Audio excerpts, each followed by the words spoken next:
one bright and sunny morning, as the warm golden rays of the sun streamed through the window of Geppetto's cozy workshop, the old man was busy tidying up the cluttered shelves. He loved to organize his workshop, where he made toys and carved wooden masterpieces. But this morning, something strange caught his attention. Behind a pile of wooden blocks, he noticed a dusty old box that he had never seen before. The box was beautifully carved, with intricate designs of flowers and swirls, almost as if it had a story to tell. Geppetto, with his usual curiosity, carefully reached for the box, wondering where it had come from. His hands trembled slightly as he opened the lid, and inside, resting on a bed of soft velvet, was a magnificent wooden clock.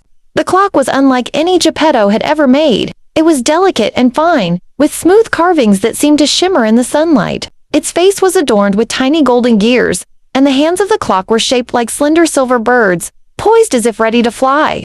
As Geppetto reached out to touch the clock, he was startled. The hands of the clock began to move on their own, spinning faster and faster, as though they were caught in a whirlwind. The sound of the ticking grew louder and more rhythmic, like the heartbeat of the universe itself. Before Geppetto could understand what was happening, a soft, melodic voice emerged from the clock. It was gentle, yet filled with an ancient wisdom. "Time is a tricky thing. Little puppet, are you ready for an adventure?" Just then, Pinocchio, who had been outside playing in the garden, ran into the workshop, attracted by the strange sound. He gasped when he saw the clock. "What's going on, father?" he asked, his eyes wide with excitement and curiosity. Geppetto stared at the clock in disbelief. "I don't know, Pinocchio," he said, his voice filled with wonder. "This clock, it's not like any other clock I've ever seen. It feels magical."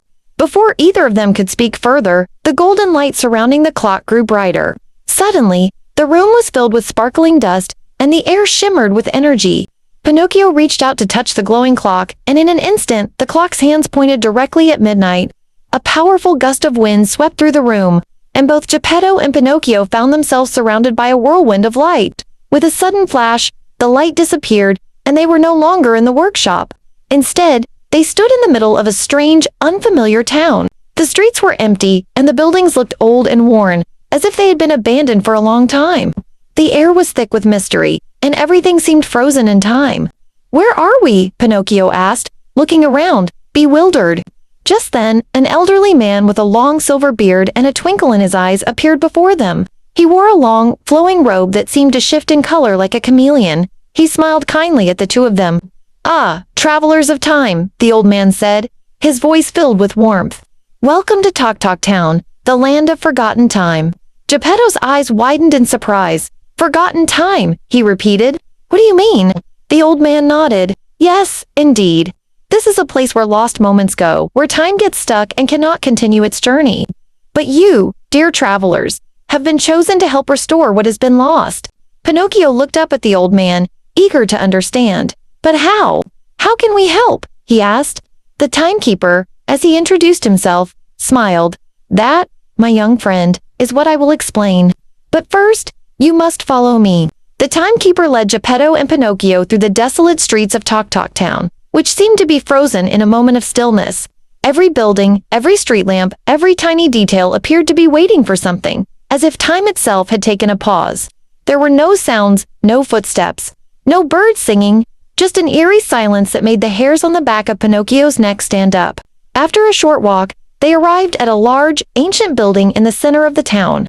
The doors of the building were enormous and made of dark oak wood, adorned with delicate carvings of clocks, gears, and swirling symbols that Pinocchio couldn't quite understand. The Timekeeper gestured for them to follow him inside, and as they stepped through the door, the atmosphere changed. Inside, the air was thick with the scent of old wood and dust. The walls were lined with hundreds of clocks, all ticking at different speeds, all seemingly out of sync with each other. "This is the heart of Tock-Tock Town," the Timekeeper said. "Here, the flow of time is controlled. But as you can see, something is wrong. The clocks are all out of sync, their hands spinning in different directions. Time has become tangled, lost, and broken." Pinocchio looked around, feeling both amazed and concerned. What happened to them? Why are they broken? The Timekeeper's face grew somber. Many years ago, a crucial moment was stolen from this town. It was a moment of great importance, one that kept time moving forward smoothly. Without it, time began to falter. The clocks, once precise and reliable, lost their ability to tick in harmony. Geppetto frowned. A stolen moment. How do we fix it? The timekeeper's eyes twinkled as he handed them a small silver key that shone with a soft glow. This key will open the doors to different moments in time. You must find the lost moment, return it to its rightful place, and restore the balance. Only then can time be set right again. Pinocchio's eyes sparkled with excitement. I'm ready for the adventure, father. Me too, Geppetto said, nodding. Let's do this. The timekeeper nodded approvingly and led them to an enormous clock in the center of the room. This clock, unlike the others, was still ticking in perfect harmony. Its hands were a gleaming gold, and the face was illuminated with a soft, ethereal light. This is the Enchanted Clock, the timekeeper explained. It is the key to finding the lost moment. You must use the silver key to open the doors that will lead you to the past, to moments long gone. With a deep breath, Pinocchio placed the silver key into a small keyhole on the clock's face. As soon as he turned the key, the clock's hands began to spin wildly, faster and faster until they blurred into a streak of light.